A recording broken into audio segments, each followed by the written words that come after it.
जब घड़ी का काटा करता है 4 बजे का इशारा तो खबरों से हाई हो जाता है पारा। क्योंकि 4 बजे हम चक्रव्यूह के साथ आपके सामने पेश होते हैं और 4 ऐसे लोगों को चक्रव्यूह के चक्र में फंसाते हैं जिनकी पोल पट्टी सुनकर हर कोई हैरान हो जाए। नमस्कार, कैपिटल टीवी में आपका स्वागत है और मैं आपके साथ प्रिया बिस्ट।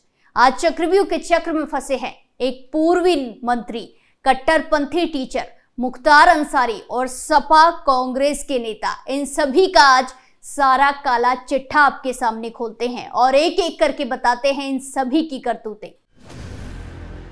पहली खबर की शुरुआत ईडी के बड़े एक्शन के साथ। प्रवर्तन निदेशालय यानी कि ईडी ने शनिवार को उत्तर प्रदेश के पूर्व मंत्री गायत्री प्रजापति के खिलाफ मनी लॉन्ड्रिंग मामले की जांच के तहत मुंबई में 4 फ्लैट और लखनऊ में कई प्लांट जब्त किए हैं। इनकी कीमत 13 करोड़ रुपए से ज्यादा बताई जा रही है। एजेंसी ने एक बयान में ये जानकारी दी है। उसने कहा है कि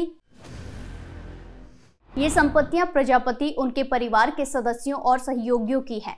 मुंबई के फ्लैट मलाड़ा पश्चिम में स्थित है, जबकि 7 भूखंड कृषि और आवासीय उत्तर प्रदेश की राजधानी लखनऊ के मोहनलालगंज और हरिहरपुर में स्थित है। ईडी ने कहा कि prevention of money laundering act यानी कि पीएमएलए के तहत 13 करोड़ 42 लाख रुपए मूल्य की इन संपत्तियों को कुर्क करने का एक स्थायी आदेश जारी किया गया था। ईडी ने कहा कि उत्तर प्रदेश के खनन मंत्री के पद पर रहते हुए प्रजापति ने अपने आधिकारिक पद का दुरुपयोग किया, अपने परिवार के सहयोगियों और अन्य करीबी सहयोगियों और दोस्त के नाम पर बड़ी मात्रा में संपत्ति अर्ज की है।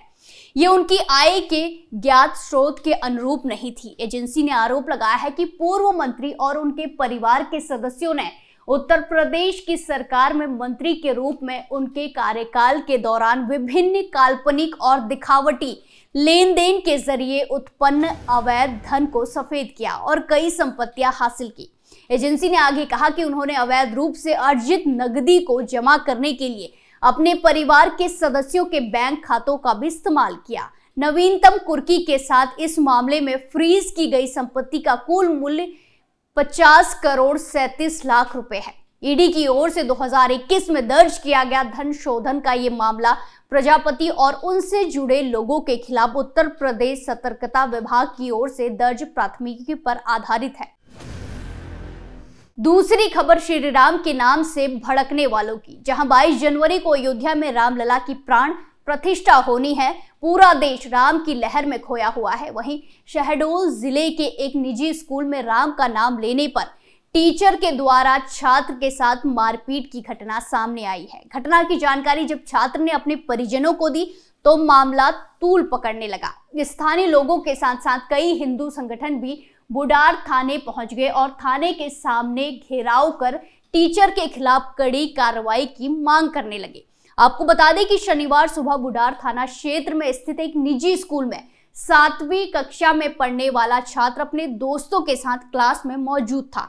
इस दौरान स्कूल में जिस क्लास में वो था उस दौरान वहां भी टीचर क्लास में नहीं था। उसी दौरान छात्र ने जय श्री राम के नारे लगाने शुरू कर दिए। तभी शोर सुनकर टीचर वहां पहुंचा और छात्रों से पूछताछ करने लगा कि जय श्री राम के नारे कौन लगा रहा था।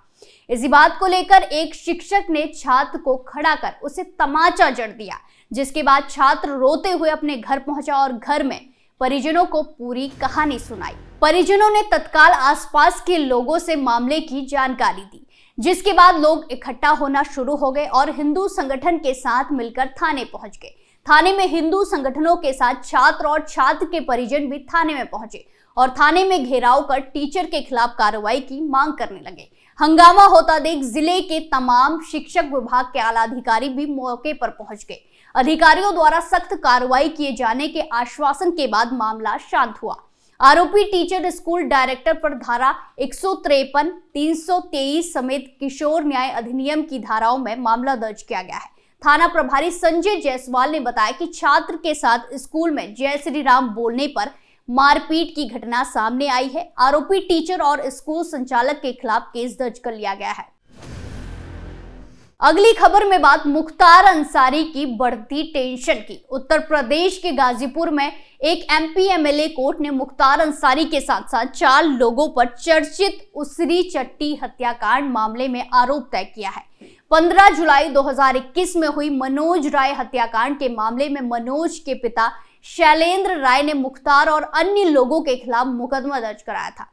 आरोप तय हो जाने के बाद मुकदमे की अगली सुनवाई 30 जनवरी को की जाएगी। मुख्तार के अधिवक्ता लियाकत अली ने मीडिया कर्मियों से बातचीत करते हुए इस बात की जानकारी दी है कि जुलाई 2001 में उसरी चट्टी हत्याकांड में मारे गए मनोज राय के पिता ने 2003 में मुख्तार अंसारी के साथ कुल 10 लोगों पर आईपीसी की धारा 147, 148, 149, 302 और 34 के तहत मुकदमा दर्ज कराया था।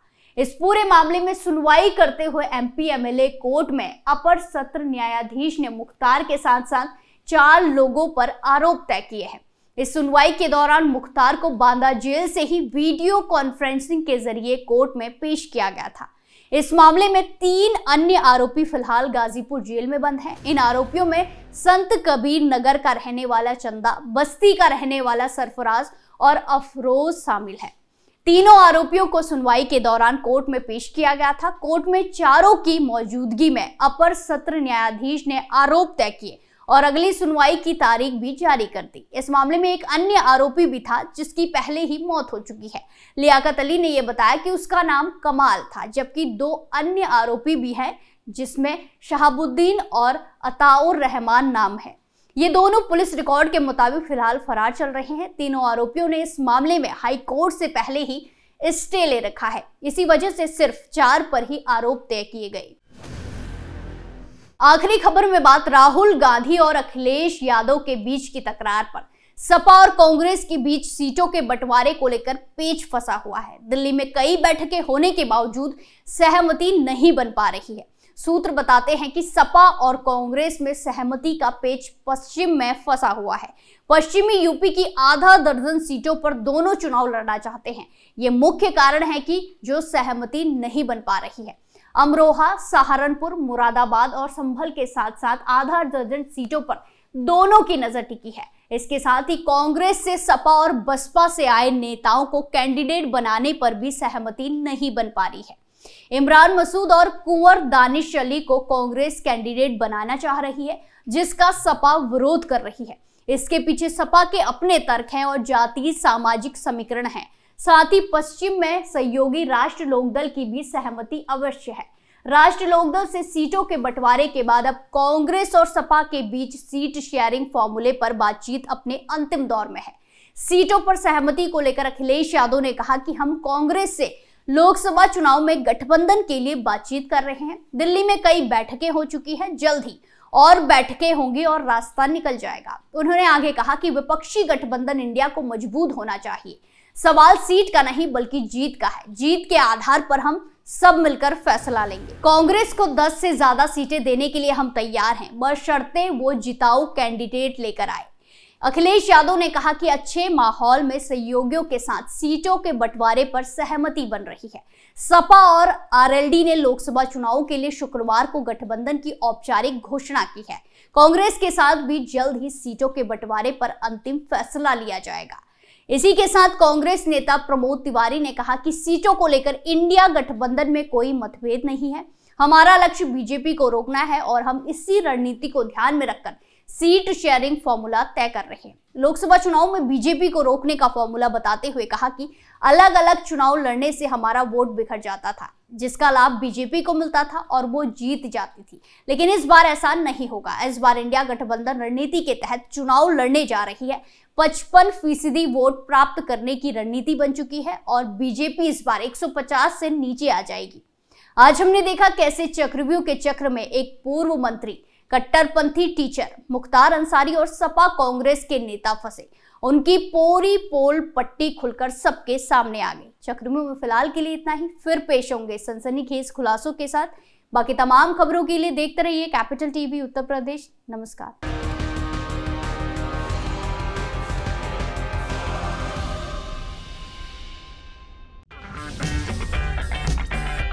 अगर आपको हमारा वीडियो पसंद आया हो तो इसे लाइक करें, हमारे चैनल को सब्सक्राइब करें और हाँ, बेल आइकन दबाना ना भूलें ताकि आप तक हमारे वीडियो की नोटिफिकेशन पहुंचती रहे। आप अपना सुझाव हमें कमेंट बॉक्स में दे सकते हैं। हमारे साथ जुड़ने के लिए शुक्रिया।